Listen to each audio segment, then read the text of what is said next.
Commander Vex Thara clicked his mandibles in what passed for amusement among the Cytherian species. The surveillance feed showed the human cadet, Mira Stone, attempting to navigate the obstacle course with all the grace of a blind cave slug. Her movements were, well, let's just say they wouldn't win any elegance contests on Valoria Prime. Look at that primitive thing stumble around, Vex Thara chittered to his subordinate, Lieutenant Zork. The Galactic Academy must be getting desperate if they're accepting Deathworlders now. Zork's 4 eyes blinked in sequence, a sign of nervousness. Sir, her test scores were quite impressive actually. Top percentile in tactical analysis and...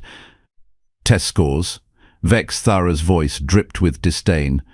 Anyone can memorize data, Lieutenant. But can she handle real combat? Look at her. She's sweating like a Turanian swamp beast just from running. The truth was, Mira Stone had already completed the obstacle course 3 times faster than any previous cadet. But facts had a funny way of becoming inconvenient when prejudice was involved. On the training ground, Mira wiped the perspiration from her brow and checked her chronometer. It's personal best again. Not bad for a primitive thing, she thought, though she kept that observation to herself. The Academy's drill instructors had made their opinions about humans abundantly clear from day one. Stone, Sergeant Kelptar's voice boomed across the training facility. The amphibious Aquarian's gills fluttered with irritation.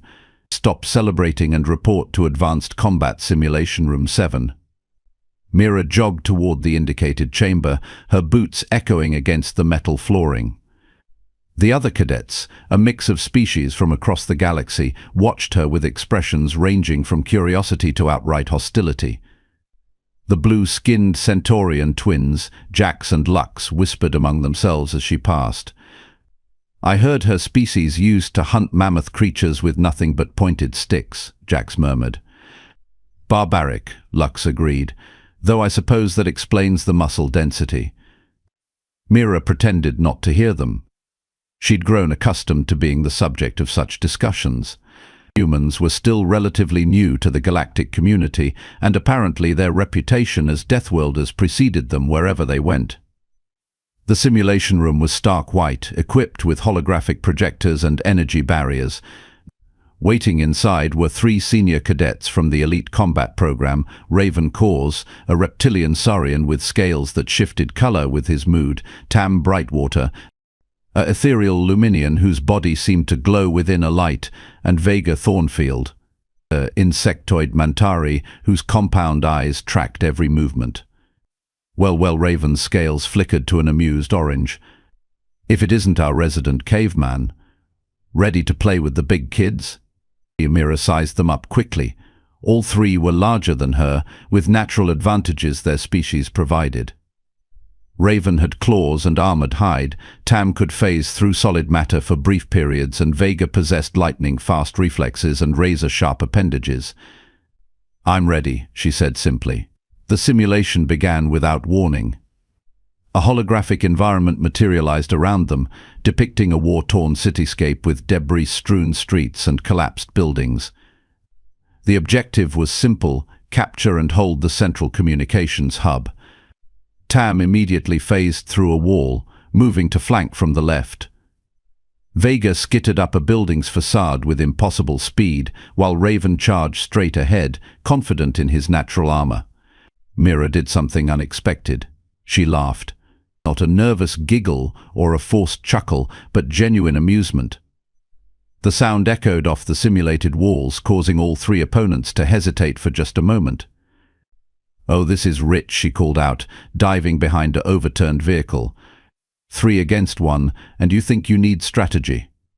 A plasma bolt sizzled past her head, courtesy of Tam's phase rifle. The Luminian had rematerialized on a rooftop, thinking he had the perfect angle. Unfortunately for him, Mira had been tracking his movement through the building's transparent sections.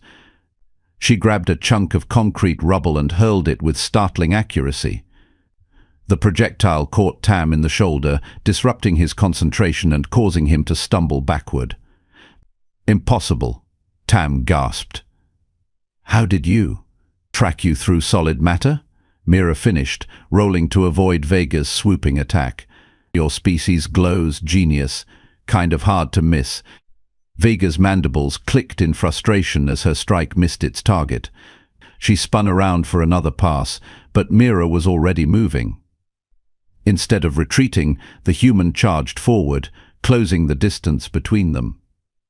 The Mantori's superior reflexes should have made such a direct assault suicidal. Should have, but Mira wasn't fighting like any opponent Vega had faced before. Her movements were unpredictable, almost reckless, yet somehow perfectly calculated. A feint to the left, then a sudden pivot right. Vega's claws whistled through empty air as Mira ducked under them and delivered a brutal uppercut to the insectoid's thorax. The impact sent Vega crashing into a nearby wall, her exoskeleton cracking from the force. 2 down, Mira announced cheerfully, though Tam was already recovering and Raven was closing in fast. The Saurian's scales had shifted to an aggressive red, his claws extended. "Lucky shots," he snarled. "Let's see how you handle someone who can actually fight." Raven lunged forward with surprising speed, his claws aimed at Mira's throat. She twisted aside, but not quite fast enough. The razor-sharp talons left shallow cuts across her shoulder, drawing blood. "First blood to me," Raven grinned, his forked tongue tasting the air. "Humans bleed so easily." Mira touched the wounds experimentally, her fingers coming away crimson. "Huh, you're right. We do bleed easily." She looked up at him with an expression that made Raven's scales shift to a more cautious yellow. "Want to know what else we do easily?" Before he could respond, Mira grabbed his extended arm and used his own momentum against him. The combat move was brutally simple, a basic joint lock that any first-year cadet should have seen coming. But Raven's confidence in his natural advantages had made him sloppy. The sound of his arm breaking was audible even over the simulation's ambient noise. Raven's roar of pain and fury echoed through the chamber as he clutched his mangled limb. You broke my arm." "Technically, you broke your own arm," Mira corrected, already moving to avoid Tam's renewed attack. "I just helped it along." The Luminian had recovered from her earlier hit and was now firing in rapid succession, his plasma bolts turning chunks of simulated concrete into glowing slag. But Mira seemed to anticipate each shot, weaving between them with an almost supernatural awareness. "Hold still," Tam shouted in frustration. "Now where's the fun in that?" Mira called back, leaping over a low barrier. "Besides, I thought you elite cadets were supposed to be challenging." She was enjoying this, actually enjoying it. The realization hit all 3 of her opponents simultaneously, and it was deeply unsettling. Who laughed during combat? Who treated a 3-on-1 fight like a recreational activity? Deathworlders, apparently. From the observation deck, Commander Vexthara watched the proceedings with growing unease. This wasn't going according to plan. The human should have been overwhelmed by now, taught a lesson about her place in the galactic hierarchy. Instead, she was systematically dismantling 3 of the Academy's finest cadets. "Sir," Lieutenant Zork ventured carefully, "perhaps we should."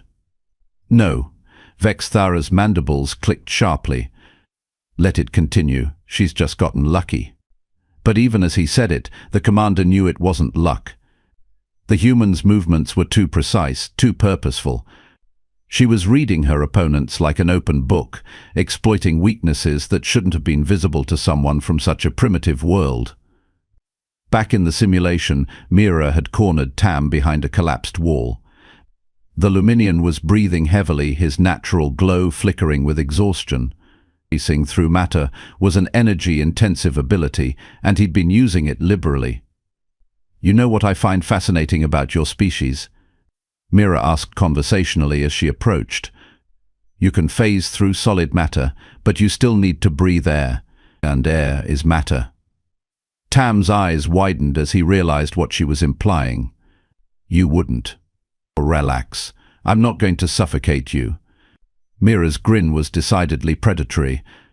"But I am going to do this." She kicked the wall behind him. Hard. The simulated structure, already weakened by the ongoing combat, collapsed in a shower of debris. Tam tried to phase through it, but his exhaustion made the ability unreliable. Several chunks of concrete passed harmlessly through his ethereal form, but others struck his partially solid body, sending him tumbling to the ground. And then there was one, Mira announced, turning to face Raven. The Saurian was still clutching his broken arm, his scales now a sickly green color that indicated both pain and fear. "This isn't over," he hissed through gritted teeth. "Oh, I think it is," Mira replied. "But hey, you're welcome to prove me wrong." Raven's good arm lashed out in a desperate strike, but Mira caught his wrist mid-swing. For a moment they were locked in a contest of strength, the reptilian's natural advantages pitted against human determination. Slowly, inexorably, Mira began to overpower him. "Impossible," Raven gasped. "My species is 3 times stronger than yours." "On paper, maybe," Mira agreed, applying more pressure. "But you know what your species doesn't have. Adrenaline. When humans get scared or angry or excited, our bodies flood with chemicals that make us stronger, faster, more resilient. It's a survival mechanism from our death world." Raven's eyes bulged as he felt his wrist beginning to bend at an unnatural angle. You're insane." "Probably," Mira conceded. "But I'm also winning." The simulation ended abruptly as all 3 opponents were declared incapacitated by the system. Emergency medical holograms materialized to attend to their injuries, while Mira stood alone in the center of the chamber, barely winded. In the observation deck, Commander Vex Thara sat in stunned silence. Lieutenant Zork cleared his throat nervously. "Sir, her performance was remarkable. Perhaps we should reconsider our assessment of human capabilities." But Vex Thara's mandibles were clicking in a pattern that indicated deep thought. Not admiration, not respect, but something far more dangerous: calculation. "No, Lieutenant. What we've witnessed today is precisely why humans cannot be allowed to succeed in the Academy. They're too unpredictable, too violent. They don't follow the established rules of engagement." "But sir, the rules of engagement are guidelines for civilized combat. In actual warfare. In actual warfare, we maintain order through superiority and discipline, not through whatever that was." Vex Thara gestured toward the simulation chamber, where Mira was receiving her debriefing. "The human must be eliminated from the program, for the safety of the Academy and the stability of the galactic community." "Eliminated, sir? You mean expelled?" Vex Thara's silence was answer enough. Down in the simulation chamber, Mira was unaware of the conversation taking place above her. She was too busy trying to process the rush of emotions she'd felt during the combat. The laughter hadn't been fake or forced. For the first time since arriving at the Academy, she'd felt truly alive. "Cadet Stone," the holographic instructor announced, "your performance exceeded all parameters. Victory achieved in 7 minutes, 43 seconds. A new Academy record." Mira nodded, though she was already thinking about the implications. She'd just embarrassed 3 senior cadets in front of the entire command staff. In her experience, that kind of display rarely went unpunished. As she left the simulation chamber, she caught sight of several instructors huddled in intense discussion. Their body language suggested the topic was serious, and more than a few glances were directed her way. "Congratulations," a voice said behind her. Mira turned to find Cadet Kira Voss, a tall Andromedian with silver skin and luminous blue eyes. Unlike most of the other cadets, Kira had never shown any hostility toward humans. That was impressive. "Thanks," Mira replied, though she kept her voice neutral. At the Academy, friendships were rare and potentially dangerous. "Though I get the feeling not everyone shares your enthusiasm." Kira's expression grew serious. "You may be right about that. I've heard rumors, whispers about some of the command staff being unhappy with human enrollment. They consider your species to be a destabilizing influence. And what do you think?" Kira considered the question carefully. I think anyone who can take down 3 opponents simultaneously is someone I'd rather have as an ally than an enemy. But I also think you should be careful. The Academy has ways of dealing with cadets who don't fit their preferred mold. Before Mira could ask what that meant, an announcement echoed through the facility's communication system. Cadet Stone, report to Commander Vex Thara's office immediately. Cadet Stone to the commander's office. Mira and Kira exchanged glances. Personal summons to the commander's office were rarely good news.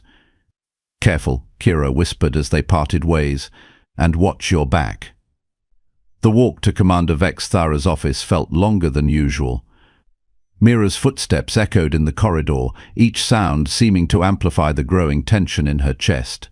She'd been in trouble before, but something about this summons felt different, more serious. The commander's office was a study in minimalist intimidation. Sparse furniture, cold lighting, and walls lined with commendations and weapons from across the galaxy. Vex Thara sat behind his desk, mandibles clicking rhythmically as he reviewed a holographic display. "Cadet Stone," he said without looking up. "Your performance in today's simulation was noteworthy." "Thank you, sir," Mira replied, though she suspected the comment wasn't meant as praise. "I didn't say it was commendable. I said it was noteworthy." Vex Thara finally looked up, his compound eyes reflecting the office's harsh lighting. "Your methods were brutal, reckless, and completely outside established Academy protocols." "I achieved the objective, sir. By breaking a fellow cadet's arm and causing significant trauma to 2 others." The commander's voice carried a note of disapproval that made Mira's skin crawl. "Tell me, Cadet Stone, is this how your species typically resolves conflicts?" The question was loaded with implications, and Mira knew she was walking into a trap. But she also knew that backing down would be seen as weakness. "My species resolves conflicts by winning, sir. The methods are secondary to the outcome." Vex Thara's mandibles clicked faster, a sign of growing agitation. "And that, Cadet Stone, is precisely the problem. The Academy exists to train future leaders of the galactic community, leaders who understand restraint, diplomacy, and the importance of following established protocols.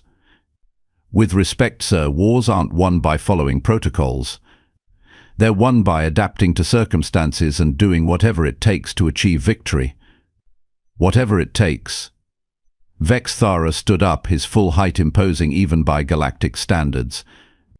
"That kind of thinking led to the destruction of entire civilizations, Cadet Stone.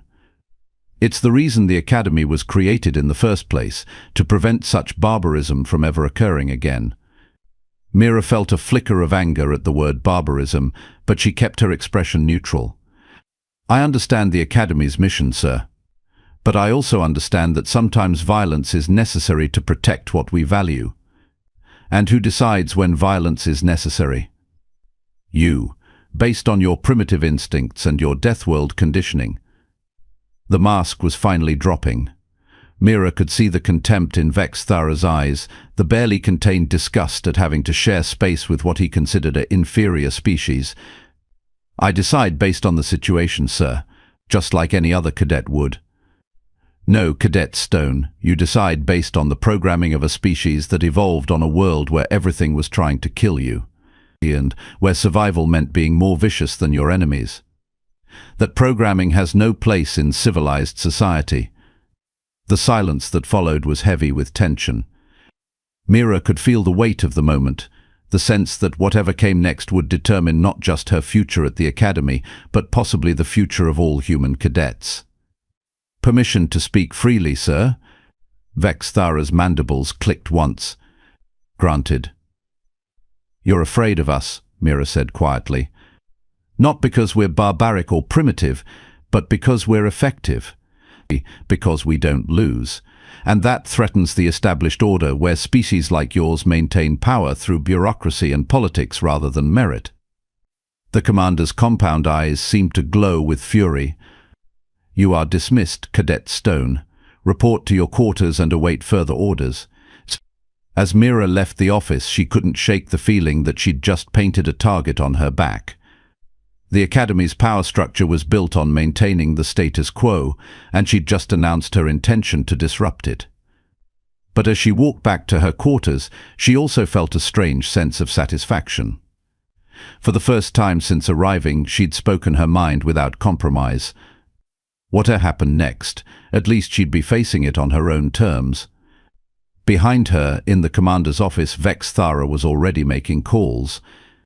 The human problem required a permanent solution, and he knew exactly who to contact. The game was about to change, and Mira Stone was about to learn that sometimes being right was the most dangerous thing of all. 3 days passed in an uncomfortable calm. Mira attended her classes, completed her assignments, and pretended not to notice the whispered conversations that stopped whenever she entered a room. The other cadets watched her with a mixture of awe and terror, unsure whether to admire her combat prowess or fear her unpredictability. Cadet Kira Voss had been right about watching her back. Mira could feel eyes on her constantly, though she couldn't identify the source. The Academy's surveillance system was extensive, but this felt different, personal, predatory. "You're being paranoid," she told herself while reviewing tactical manuals in the library. But paranoia was just another survival mechanism her species had developed on their death world, and it had served humans well throughout their violent history. The attack came at 0347 hours, during what should have been the deepest part of the sleep cycle. Mira's quarters were located in the cadet dormitory's 3rd level, a supposedly secure area with multiple access controls and sensor arrays. None of that mattered when the people trying to kill you had administrative access to the systems. She woke not to the sound of her door opening, but to the subtle change in air pressure as 3 figures entered her room. Her human senses, evolved to detect threats in the darkness of prehistoric caves, picked up the intrusion immediately. Training kicked in before conscious thought. All left, grabbed the combat knife from under her pillow, assessed the situation. 3 assailants, all wearing Academy security uniforms. Night vision goggles, pulse rifles, and the confident movements of professionals. Target acquired, one of them whispered into his communication device, initiating termination protocol. Termination protocol. Not arrest, not disciplinary action. They were here to kill her. The first shot came from the figure near the door. A pulse rifle blast that would have turned her head into vapor if she'd still been lying in bed. Instead, it burned a hole through her pillow and scorched the wall behind it. Mira moved like liquid shadow, her bare feet silent on the cold floor. The knife found its mark between the shooter's ribs, sliding up under his sternum to puncture his primary heart. He dropped without a sound, his rifle clattering to the floor. "She's awake." The second attacker hissed, swinging his weapon toward her position. "No kidding," Mira replied, already moving again. The confined space of her quarters worked in her favor. These weren't close-quarters combat specialists. They were used to eliminating targets from a distance. The second shot missed by inches, the pulse blast burning through the metal desk where she'd been crouched. Mira rolled forward, inside the shooter's optimal range, and drove her knee into his solar plexus. As he doubled over, gasping for air, she grabbed his rifle and spun it around to face the third attacker. "Wait," the remaining assassin called out, raising his hands. "We can make a deal." "Can we?" Mira asked, keeping the weapon trained on him. "What kind of deal involves breaking into my quarters at 3 in the morning?" "The commander, he said you were dangerous.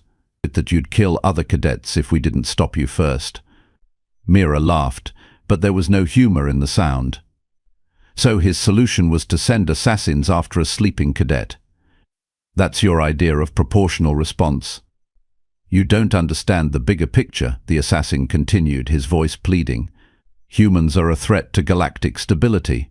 Your species' violent tendencies are apparently justified," Mira interrupted, "considering you just tried to murder me in my sleep." The third shot came not from the assassin she was watching, but from the one she'd thought was incapacitated. He'd managed to reach his sidearm despite his injuries, and his aim was true. The energy bolt caught Mira in the shoulder, spinning her around and sending her crashing into the wall. Pain flared through her nervous system, but it was nothing compared to the rage that followed.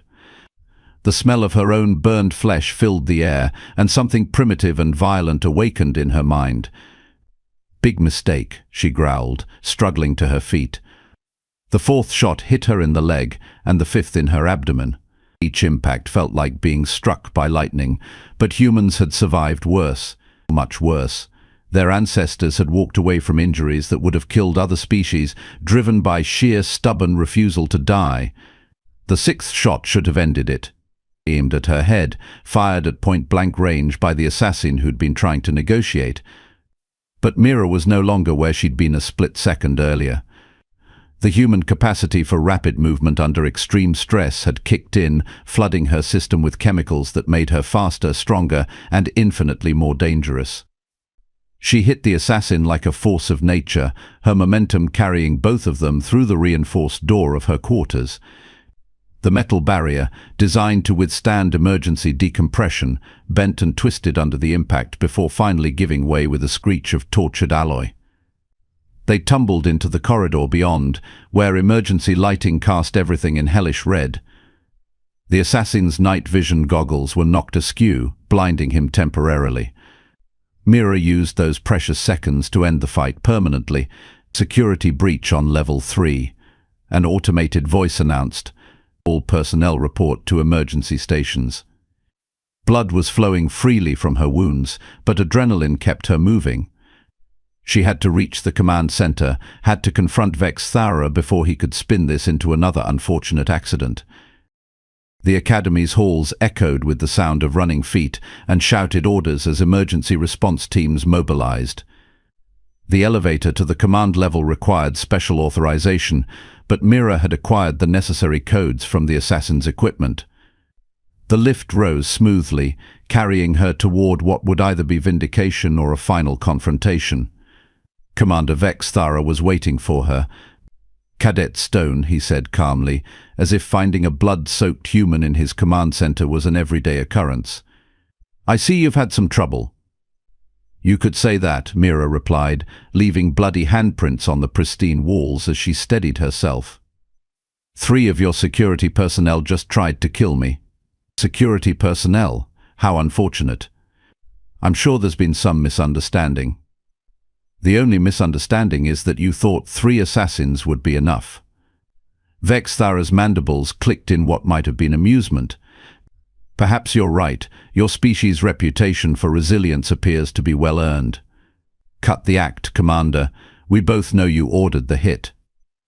"I ordered no such thing. However, I may have expressed concerns about your stability to certain security personnel. If they took it upon themselves to act on those concerns, well, that's regrettable but understandable." Mira stepped closer, ignoring the pain from her wounds. "You're going to pay for this." "Am I? And how exactly do you propose to make that happen?" "You're a wounded cadet making accusations against a superior officer. Who do you think the Academy board will believe?" "They'll believe the security footage." "What security footage?" "I'm afraid the dormitory level experienced a complete system failure at approximately 0345 hours. Quite a coincidence, wouldn't you agree? And the pieces fell into place. This hadn't been a spontaneous decision by overzealous security personnel. It was a carefully planned assassination, complete with electronic countermeasures and plausible deniability. You son of a... Now, Cadet Stone. That's no way to address a superior officer." Vex Thara moved to his desk, where a pulse pistol lay within easy reach. "I think it's time we discussed your immediate future at the Academy." "I think you're right," Mira agreed. Then she smiled, and the expression was absolutely terrifying. "But first, let me show you something interesting about human physiology." She reached into her tactical vest and withdrew a small device. A recording unit, standard issue for all Academy cadets. The indicator light showed it had been running for the past 15 minutes. "Every word you've said since I entered this room has been recorded," she announced. including your confession about the system failure and your knowledge of the assassination attempt. Vex Thara's compound eyes widened. That's impossible. Personal recording devices are strictly forbidden in command areas. Unless you're conducting an official investigation into security breaches, Mira countered. Which, according to Academy regulations, any cadet has the right to do when their safety is threatened. You're bluffing. Am I? Mira held up the device, its storage indicator showing a full memory core. Want to bet your career on it? The commander's hand moved toward the pulse pistol, but Mira was faster. She crossed the distance between them in 2 quick strides, her hand closing around his wrist before he could draw the weapon. I wouldn't if I were you, she advised. 3 assassins couldn't kill me. What makes you think you can? Because I'm not trying to kill you, Vex Thara hissed. I'm trying to save the Academy from what you represent. And what's that? Change, evolution. The end of the old order. His mandibles clicked rapidly, a sign of extreme agitation. Your species doesn't understand diplomacy or restraint. You solve problems with violence and call it efficiency. Sometimes violence is the only solution, Mira replied. Like when someone tries to have you murdered in your sleep. You're proving my point. A civilized species would have reported the incident through proper channels, filed complaints, worked within the system. A civilized species would have died in that room, Mira interrupted. Which was exactly what you were counting on. The command center's doors burst open, and a squad of Academy security forces flooded in. But these weren't the corrupt personnel who'd tried to kill her.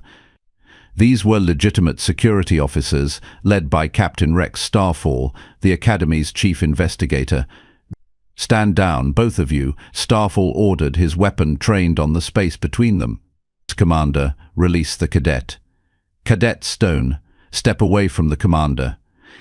Captain, Vex Thara began, this human has gone completely insane. She's threatening a superior officer and making wild accusations. Actually, Commander, we've been monitoring your communications for the past week, Starfall interrupted. The Academy Board received anonymous reports about irregularities in the human cadet program. Imagine our surprise when we discovered evidence of systematic harassment and attempted murder. Mira released Vex Thara's wrist and stepped back, though she kept the recording device visible. Anonymous reports. Cadet Voss has been quite helpful, Starfall explained. She documented several incidents of discriminatory behavior and brought them to our attention. When we investigated further, we found a pattern of harassment targeting human cadets across multiple Academy facilities. This is ridiculous, Vex Thara protested. I was acting in the Academy's best interests. By ordering the assassination of a cadet. Starfall's voice carried a note of disgust. Commander, you're under arrest for conspiracy to commit murder, abuse of authority and violation of Academy anti-discrimination protocols.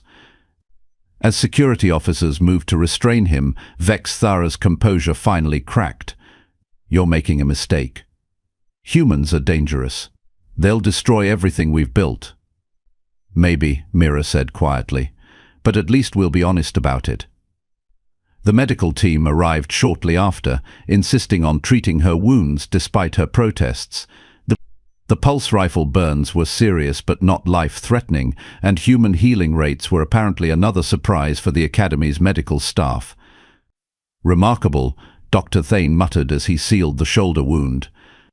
Most species would have died from blood loss alone, but your cardiovascular system adapted to maintain function. Deathworld evolution, Mira explained. We're hard to kill. Indeed. Though I must say your performance tonight has generated quite a bit of discussion among the faculty. Word is already spreading about the human cadet who survived an assassination attempt and brought down a corrupt commander. Is that good or bad? Depends on your perspective. The old guard is terrified, but the younger instructors are fascinated. Change is coming to the Academy, Cadet Stone. The question is whether you're ready to help shape it. Over the following days, the Academy transformed. Vexthara's arrest had exposed a network of corruption and discrimination that reached into multiple departments. Investigations were launched, personnel were reassigned, and new policies were implemented to prevent future incidents. The human cadet program was expanded, with additional safety protocols and oversight measures. Other species who had faced discrimination found their voices, reporting incidents that had been ignored or suppressed. The Academy was becoming what it had always claimed to be, a place where merit mattered more than species or background. Mira found herself at the center of the changes, though she tried to avoid the spotlight. Her performance review was exemplary, her tactical scores were off the charts, and her instructors praised her leadership potential. But she knew the real test was yet to come. The final combat examination took place 3 weeks later. Unlike the previous simulation, this was a live-fire exercise against Academy instructors designed to test cadets under maximum stress. Mira faced 5 opponents simultaneously, all experienced combat veterans from across the galaxy. She won in 4 minutes and 37 seconds. Cadet Stone, Captain Starfall announced as she stood among the defeated instructors on behalf of the Academy Board, "I'm pleased to inform you that you've been selected for the Advanced Command Program. Congratulations." The applause from her fellow cadets was genuine, untainted by the fear and resentment that had characterized her early days at the Academy. She'd proven that humans belonged here, not through politics or special treatment, but through excellence and determination. As she left the examination chamber, Kiravos was waiting for her. "So," her friend said with a grin, ready to change the galaxy. Mira considered the question seriously. The Academy was just the beginning. There were entire sectors of space where humans were viewed with suspicion or outright hostility. The path ahead would be difficult, dangerous, and probably violent. "Yeah," she said finally, "I think I am." Above them, the Academy's massive viewing ports showed the stars of the galactic core, billions of worlds spinning in the darkness. Somewhere among them were civilizations that had never encountered humans, species that had no idea what was coming. They were about to find out. The Deathworlders had arrived and they were here to stay.